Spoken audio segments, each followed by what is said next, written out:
other things I'll be allowed to, things that I'm allowed to do under the system. Mr. President, I told you last week you could do this. You should have done it then. But that was that. Then came this last night, and this was in the middle of the night. Apparently, Steve Mnuchin told Broadcast News that he, quote, touted a commitment to reach an agreement on the second stimulus package by the end of this week, which is a week of, then they had to cite his, inconsistency. That last week, he said the deal was going to be reached last week. But then Mnuchin says there is an agreement between him and Nancy on timeline. The deal this week, if they can make one, they will pass it this week, and then it'll become law next week. The reaction really settled in and was not helping Mnuchin at all. Senator John Corcoran, who's a Republican out of Texas, who a lot of people have talked about on the EIDL segment of this channel, he's a Republican. He said, if you don't get this done, and we're coming to Friday, and we're going on our vacation, which is basically they're going back to their home states to campaign for their re-election. He said, if we go back to our home states, we're going to be fried like toast. No one's going to vote for us because we left Congress without a deal. And we're like, hi, we're back. Vote for me. Oh, but I didn't do a deal for you. How do you think it looks for us to go back with this unresolved? This is the most important thing we need to be doing in election year.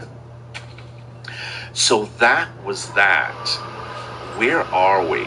Then came eviction moratorium. It's going to be in the bill. There's going to be an eviction moratorium in the bill. There's nothing indicating that it won't be in the bill. The president says he wants it in the bill. Steve Mnuchin says he wants it in the bill.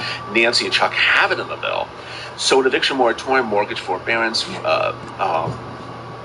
foreclosure forbearance, basically protection against property owners, protection for anyone who has a mortgage, anyone who's renting, all those wonderful protections.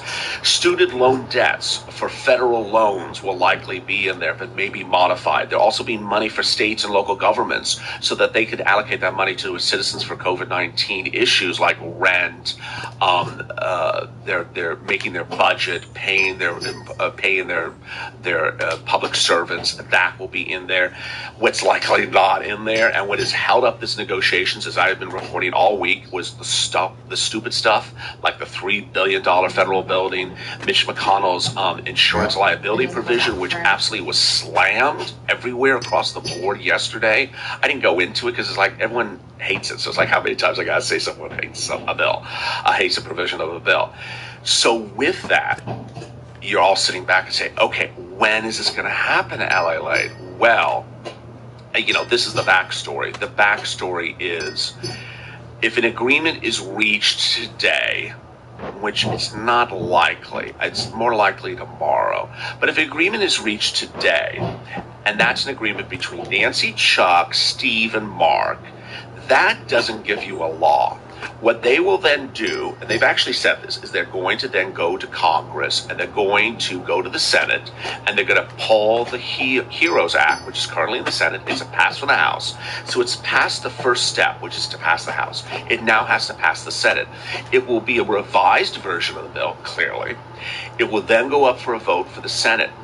The statement by Mnuchin is that he's looking for a vote on the bill this coming Monday, okay? With that, the president, if it's approved on Monday, the president could sign it, well, he could sign it on Monday, but the president would likely sign it into law on Tuesday. When would you get your money? And I got to tell you, here's the personal note. The personal note is that I could say something very simple, like, the electronic funds. If you set up for electronic deposit for your second stimulus check, you're going to receive your funds about 1 week after this coming Monday. I could say that, and you'd be, okay, I'm going to mark my calendar, I'll give you my check. No, because it's not that simple. It's really not that simple. We have to know what date the Congress passes the bill. We have to know what date that the president signs this into law.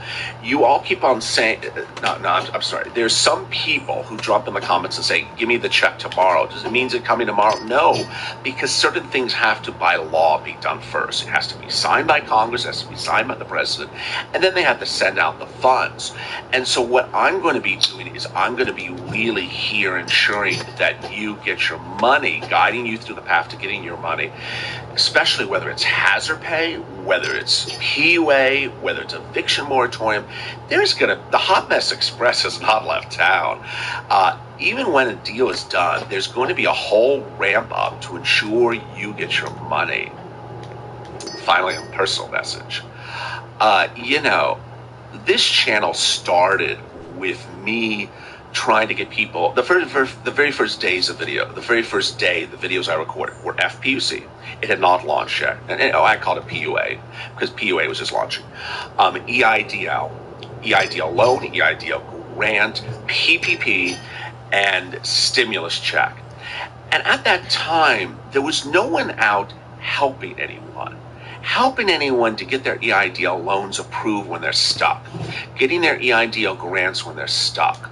I came to fruition. I came as a channel here for you because no one was helping people on EIDL. That really was a successful run because there was, we got $10 to $30 million in EIDL loan money for people that were due it but had not gotten it, but for technical difficulties, we solved for them. We solved incredible things. And about a month ago, I noticed that no one was sitting there and helping people on SSDI, SSI, Social Security, Railroad benefits, and Veterans benefits. No one was here helping you. And so like my EIDL viewers, there was no one helping you. No one was telling you you're going to get a check. I was telling you you're going to get a check. I'm telling you you're going to get a check because we had two parties that said you're going to get a check. No one was then explaining to you that this was different than the first time around. That the reason why you didn't get the check the first time was because they took out adult dependents. This time they won't be doing it. No one was here to help you. And so that's why I moved into this space to help people on SSDI, SSI, Social Security, and Railroad benefits to ensure you get the check. Then hazard pay sort of snowballed, and no one was talking about hazard pay, whether it's broadcast news, paper news, print news, channels. No one was talking about hazard pay. No one was telling you whether you're an essential worker. No one was helping the frontline workers except me. And certainly the same thing is true for eviction moratorium. No one was out there explaining to you, as I've done the last couple of days, how important it is to know the day the eviction moratorium is passed. Because the day it's passed, you cannot be evicted. You save your home. You save your apartment. You are not thrown on the street. And that's the spirit of this channel. So a lot of people have asked me, where are you going? What's next, LA Light? I'm not going anywhere. The personal message is I'm not going anywhere.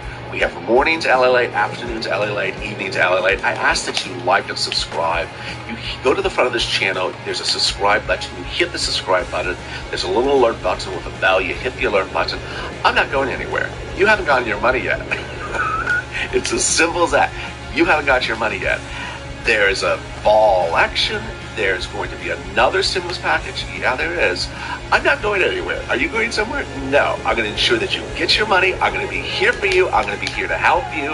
I love you, and I'm here to the end. As always, stay up LA for one.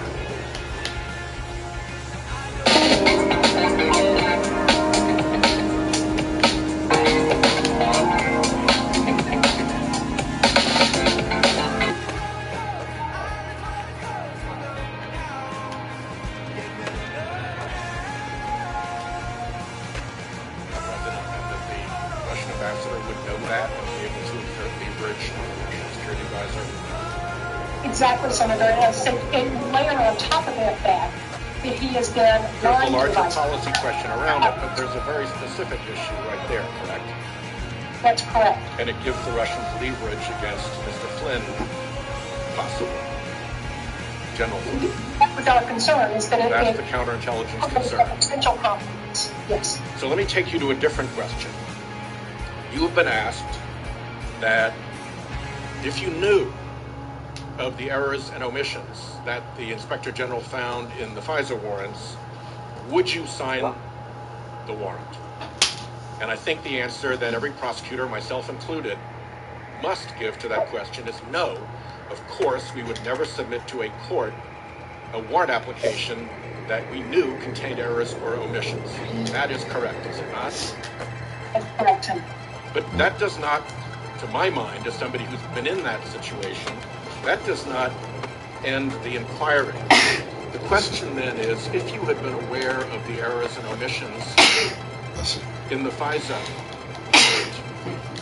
One response would be to shut down the investigation and roll it up.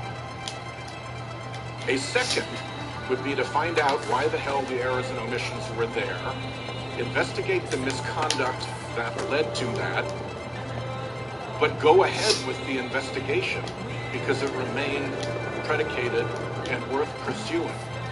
Both of those are possible options, are they not? I'm sorry? Yes, they are. Both are possible options. And in fact, if we were in a situation in which any error or omission in a warrant affidavit ended the underlying investigation, a lot of criminal conduct and legitimate investigations would be improperly brought to a premature conclusion, correct? I'm sorry, say it again, we're not... Yes, I'm sorry, that's true. And that's pretty standard Prosecutor 101. If there's something that you think might be wrong with a warrant that you're being asked to sign, you get that fixed, but you don't necessarily end the investigation, correct? Right, and you need to find out whether there's other evidence and other information that would support it.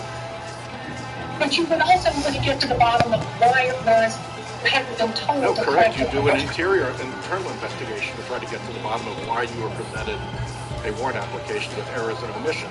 But my point is a very simple one.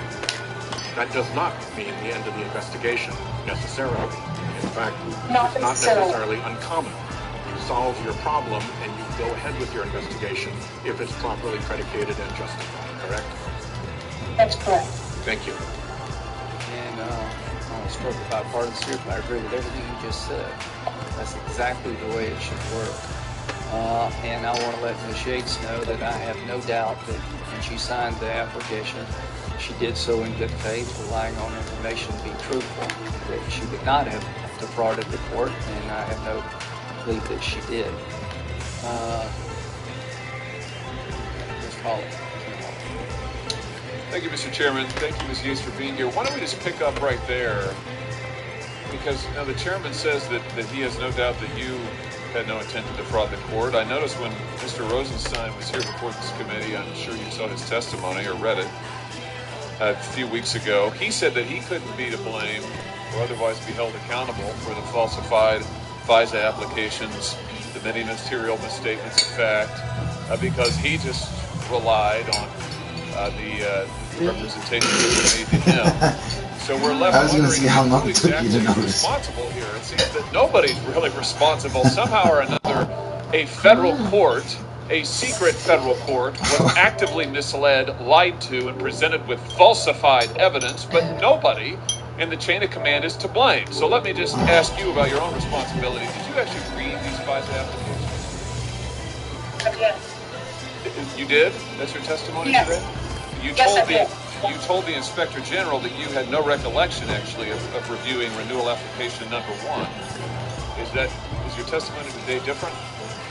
No, I think what I told the Inspector General was I didn't have a specific recollection of sitting at my desk and asking questions about it, but I most assuredly reviewed it. You said that you did not have any specific recollection of reviewing renewal application number 1. But today you say you did. That's great if you did, because I'd like to ask you some more detailed questions. I just want to get clear on this testimony. Yes, I did. Interesting. Now, you told the Inspector General that the Carter Page FISA applications that you signed off on, and that you now say that you read and carefully reviewed, that these applications, by the way, that contained multiple material misstatements and would later contain falsified evidence, you said that these were not a close call. You also told the IG that you thought that the application, the initial application, and the renewals were appropriate steps, and you didn't have any qualms about them. But do you recall what the FISA court said about these applications?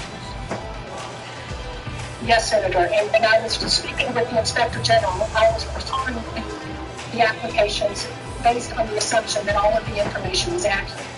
What was learned later, and what the FISA court was responding to later, is that there were errors and omissions. Well, the errors and omissions were there at the time that you signed off on them, were they not? And you just testified that you read them closely.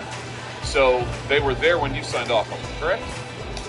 That's correct. Okay, let me remind you what the FISA court said. I'll just read this in the record. The FBI's handling of the Carter Page applications, which you approved and you now say you read, was antithetical to the heightened duty of candor owed to the court. The frequency with which representations made by FBI personnel turned out to be unsupported or contradicted by information in their possession, and with which they withheld information detrimental to their case, calls into question whether information contained in other FBI applications is reliable, end quote. Are you still of the view that these applications were not a close call at all, and you would do the same thing now? And these were appropriate steps, I think was your testimony to the IG. You stand by that? Yes, Senator. I think if you properly put my testimony in context when I spoke with the Inspector General, I was referring to the decision that I made at the time based on the factual information that was presented to me and known. So you were a passive party in this. I mean, you did testify now in contrast to what you testified to the IG earlier, but you're telling us now today you did read the applications, but you were also duped by the FBI, and so for that reason you signed off on misleading applications that a FISA court said were so bad and so misleading they call into question all of the submissions by the FBI. So you're a passive party. Is that your testimony today? No, sir. Senator, I was not passive at all. Then what did you do to actually exert some sort of control and exercise responsibility? And let me just ask you this, what responsibility do you bear for the deliberate and systematic misleading of a secret federal court? As the Deputy Attorney General and the number 2 person in the Justice Department, I was responsible for the actions of every single employee of DOJ, all 113,000. That includes everybody at FBI and DEA and ATF and all the U.S. Attorney's officers and all the lawyers at the Department of Justice. I was responsible in that sense for the actions of all. So, do you regret the fact that you signed applications that contained false and misleading material that the court says now calls into question their ability to rely on anything that the FBI says? Oh, I certainly regret that the Department of Justice submitted with the FBI FISA applications that were inaccurate. I think that is antithetical to our responsibility to the FISA court. I think it is also inconsistent with what my experience with the FBI did in terms of their preparation of affidavits and the accuracy. Let me ask you just about one other thing, Mr. Chairman. I see my time has expired. So let me just, one final question. I noticed that you said, Ms. Yates, to the IG, that you didn't know who Christopher Steele was working for. In fact, you opined to the IG that you thought maybe he was working for the Republican Party. Of course, we know from Steele himself, Steele told the IG that Steele told the FBI in July of 2016 that he'd been hired by the Democrats. We also know that your deputy, Bruce Orr, knew that Steele was working for the Democrats. And the same deputy, Bruce Orr, your deputy, while he was working for you, was actively facilitating contacts between the FBI and Steele, and also between the State Department and Steele. How did this happen on your watch? Is it normal for you to permit your deputies to facilitate contacts between political parties and the FBI and the State Department? Is that routine behavior? Committee of Bruce Orr to do anything. As the Inspector General found, I was completely unaware of Bruce Orr's actions. I'm sorry. Could you? I didn't hear that. I wasn't allowing Bruce Orr to do anything, as the Inspector General found in the IG report to which you referred, that I was completely unaware of Bruce Orr's actions. And Bruce Orr had no involvement from our side in any of the Russian investigation or the Carter Page cases. I'll just say in conclusion, Mr. Chairman, that I seem to detect a pattern here. Ms. Yates testifies she has no idea what her deputy is doing as he facilitates contact between a political party opposition research and the FBI. She has no idea that these applications that she signed materially misled a federal court. Just as Rosenstein said, he had no idea. Nobody in the federal court was deliberately and systematically misled so severely that they now said they can't trust anything that the FBI did. If this doesn't call for a cleaning of house at DOJ and the FBI, I don't know what is. And I just know that Bruce Orr is still on the payroll at the Department of Justice. Thank you, Mr. Chairman. Senator Coons. I'm sorry, we want a 5-minute break. I apologize, Ms. H. Mr. Chairman, We'll take a break for Ms. H. I see no reason for those remarks. They're inflammatory. I think the witness ought to be able to respond if she chooses. She certainly may, and let me just get my 2 cents worth. I don't think they're inflammatory at all. I think it's the truth. Bruce Orr is apparently going rogue. You've got her deputy orchestrating interviews and meetings, and he tells the FBI in November, you need to watch Steele. What the hell's going on over there? I don't think we're doing this. I don't. Since my remarks are the ones that were just challenged, Mr. Chairman, I'll just say with all due respect, we have a deliberate and systematic misleading of a federal court here. I don't think you can say anything more inflammatory than what the federal court itself said when they issued an incredible statement. I've never seen a federal court, let alone the FISA court, issue, saying that they now had no confidence in any of the submissions of the FBI based on the level of lying. Everybody's to blame and nobody's to blame is the problem we have. We'll take a 5-minute break and let her respond.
Hello?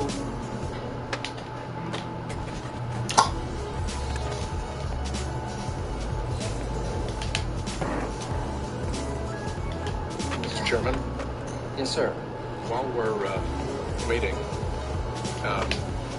if I could make one point, because I've been in the shoes of Ms. Yates, both as the Attorney General of Rhode Island, which is one of the 3 states with full criminal jurisdiction in the Office of Attorney General, and a statute that requires the Attorney General personally to get wiretap authorization from the presiding justice of the Superior Court, and as a U.S. attorney who led undercover public corruption and other investigations that involved wiretaps. I have done this a lot. And I viewed my role in those approvals as making sure that the wiretap application was consistent with the criminal statute that we were trying to prosecute, that it was relevant to that. You weren't an investigator, you were just making sure the material complied with the statute. Correct, and that you were I think that probably is the role of her. We very often took for, as an established fact, that the FBI agent for the state police officer who filed the affidavit was telling us the truth. I couldn't agree with you. It is not customary prosecutorial practice to do Diago Lemos. a review. I don't even got a black guy in this. What the By fuck? an FBI agent or a state police officer in preparing a warrant. If you have the slightest hint that something is wrong, you definitely pursue that. But the focus is more, does this warrant fit the criminal case that we are making? And that is the nature of the review at that level. And you would hope that the factual stuff would be sorted out before it got to the Deputy Attorney General. I think that is a fair rendition of the way the system plays out. And I know people are frustrated about accountability, but I think Rosenstein probably did what you're talking about. I think Ms. Yates did the same thing. Ms. Yates owns accountability for this by virtue of her position.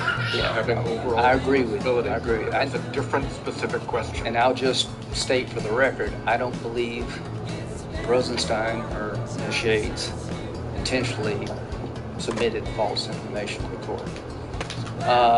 With that, Senator Klobuchar is next. Thank you very much, Mr. Chairman. And Ms. Yates, there you go. Okay, good.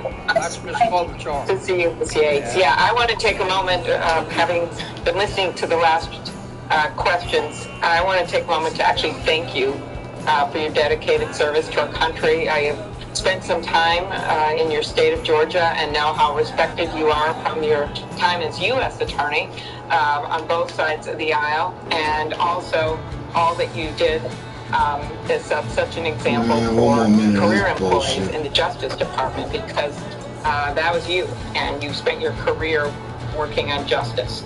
And so I want to thank you for that, and don't want people watching this hearing to have a different impression of you, who I greatly admire. And I think it's really important as we look at Senator Hawley's questionings, not text in which the investigations into Michael Flynn and Carter Page took place, which was a concerted Russian effort to interfere with our elections, an effort that continues to this day. We all know that. Many of us, it's been public, and we recently had some classified briefings that I can't go into. Hey, my suggestion, don't get this shit. Continuing. As Deputy Attorney General, you received and reviewed intelligence about Russian interference in our 2016 election, and helped to coordinate the response. Not like Skate. What was your understanding of that attack, which, by the way, has been verified by Trump intelligence officials, people that were appointed by this president, including Dan Coates, the director of intelligence, who once said that they were emboldened and